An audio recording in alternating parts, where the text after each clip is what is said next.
लोकशाहीचा बुलंद आवाज, रिपब्लिकन वार्ता, महाराष्ट्र। बातमी आहे पूर्णामधून।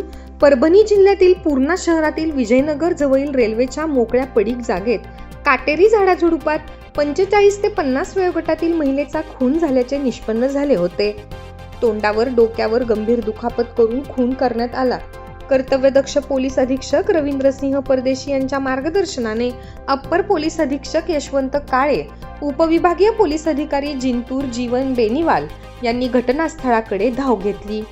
स्थानिक गुन्हा शाखा परभणी पोलीस निरीक्षक अशोक घोरबांडे यांच्या टीमने खुनाचे गांभीर्य लक्षात घेऊन बारकाईने हे प्रकरण हाताळले।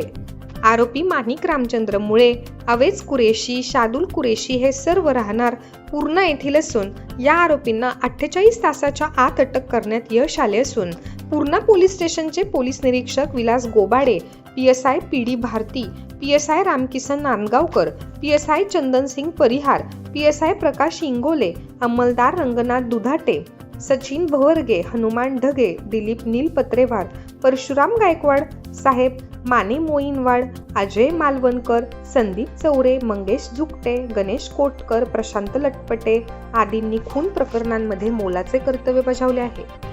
रिपब्लिकन वार्ता महाराष्ट्र न्यूज साठी पूर्णा परभणी प्रतिनिधी सय्यद सलीम सुहागनकर।